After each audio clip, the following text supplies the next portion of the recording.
House की meeting में मुख्य रूप से पहुंचे honourable deputy speaker Krishna Midda ji, नगर परिषद chairman doctor Anuradha Saini ji, vice chairman, सभी पार्षदगण, नगर परिषद के सभी अधिकारी कर्मचारी। 9 करोड़ 55 लाख रुपए का एस्टीमेट था, जो इस साल 6 करोड़ 24 लाख 20 लाख का प्रोविजन था, जो इस साल 10 लाख का किया गया। Municipal tax on electricity M tax अपना आता है, उसमें 1 करोड़ का पिछले साल प्रोविजन था, जिसमें इस साल 25 लाख का किया गया। स्टाफ ड्यूटी पिछले साल, इसके अलावा लेबर टैक्स में हमारा 85 लाख का प्रोविजन किया गया। रेंट जो कमेटी की अपनी इनकम आती है, उसमें 1 करोड़ 86 लाख का पिछले साल का प्रोविजन था, जिसके अगेंस्ट में इस साल 2 करोड़ 19 लाख का प्रोविजन किया गया। बेरोजगारी में किया गया। इसके अलावा सेल ऑफ म्युनिसिपल प्रॉपर्टी, इसमें डीएनआर से हमारे पास एस्टीमेट प्राप्त हो गया, उसके अगेंस्ट में 32 करोड़ 53 लाख का एस्टीमेट प्रोविजन किया गया। डोर टू डोर में 8 लाख 29 हजार का प्रोविजन किया गया। रोड कट चार्ज में 2 लाख का प्रोविजन सेम है जैसे लिखा गया।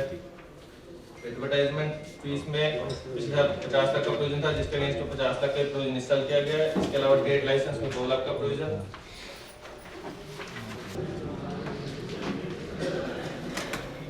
देखिए, ये महिला बात बिल्कुल सही है कि महिलाओं पर ये ऐसा हुआ है, लेकिन उसमें एक व्यक्ति शायद पकड़ा गया और उससे तार से तार जोड़ने का प्रयास कर रहे हैं। और मुख्यमंत्री ने ये कहा है कि किसी भी दोषी को बख्शा नहीं जाएगा। और आप देख भी रहे हैं कि दोषियों को पूर्ण रूप से, देखिए, हादसा हो जाता है, मैं ये मानता हूँ।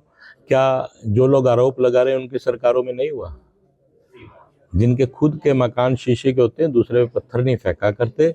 उनको सोचना चाहिए कि जो 10 साल कांग्रेस का राज रहा उसमें क्या रहा। देखिए, ये सब अचानक ऐसा कुछ हादसा हो जाता है, हम उसके लिए मानते हैं, लेकिन सरकार जो प्रयास करे उन दोषियों को पकड़ने के लिए, ऐसा प्रयास किया गया और एक दोषी पकड़ा भी गया। उससे तार मिलाए जाएंगे कि किस प्रकार से, क्योंकि देखो, बच्ची का मामला मैं उसमें ज़्यादा बोलना नहीं चाहता और बोलना उचित भी नहीं लगता। सबकी बहन बेटियां होती हैं, तो उस विषय पे मैं ज़्यादा जाना नहीं चाहता।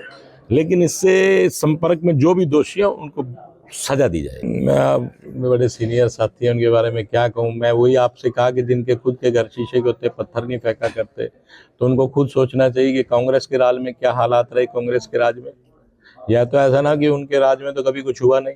अब ऐसे हालात, मतलब कि मैं ये कहूँगा कि उन्होंने, ये कह सकते हो कि उनको तो संरक्षण में गुंडे पैदा हुए थे।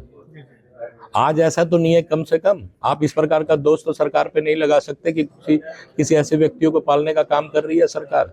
और आप स्वयं इस बात को सोच सकते हैं। मैं आपको फिर कहना चाह रहा हूँ कि हम लोग इसके प्रति, मतलब कि ये कह सकते हैं, हम लोग इसके प्रति भावना रखते हैं कि जो हुआ गलत हुआ। ऐसा किसी महिला के साथ, हमारी बहन बेटी के साथ होता है, गलत है, लेकिन उन आरोपियों को बख्शा नहीं जाएगा और हरियाणा से इन गुंडों को बाहर फेंक दिया जाएगा, ये एकदम तय है। देखिए, मेरे कहने की आवश्यकता नहीं है। आप सब समझ रहे हैं कि पंजाब के जो मुख्यमंत्री है किस प्रकार से वो बयानबाजी कर रहे हैं। उनको क्या सोचना चाहिए। हमारे हरियाणा के मुख्यमंत्री ने फसलों के ऊपर एमएसपी पर फसलों को खरीदने का काम किया है और ये कहा है कि एक एक दाना हम खरीदेंगे। वो बल्कि किसानों को ये श्योर करें कि हम लोग भी एक एक दाना खरीदने का काम करेंगे। उल्टी सीधी बातें करने के बजाय, किसानों को भड़काने के बजाय, किसानों को ये इंश्योरेंस दें, अपने पंजाब के किसानों को कहें कि हम आपका एक एक दाना खरीदेंगे। ये उल्टी सीधी बात कर कर बलकराने का काम कर रहे हैं। इससे अब जो समझदार व्यक्ति है वो इनकी बातों में आने वाला नहीं है। आपने देखा होगा पीछे समाचारों में, तो कुछ किसान ये कह रहे थे ये सब लोग खाली लोग बैठे, जिन्हें कोई काम नहीं है, जिनकी जमीनें भी नहीं, ऐसे कुछ लोग बैठे हैं। और किसान के पास तो समय ही नहीं होता साहब।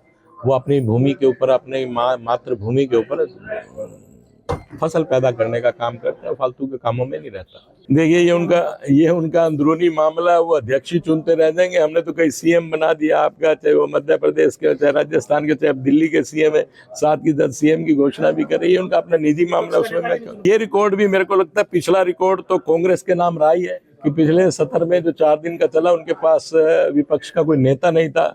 और शायद कांग्रेस ये रिकॉर्ड फिर दोबारा से कायम करेगी कि इस बार भी नेता नहीं रहेगा।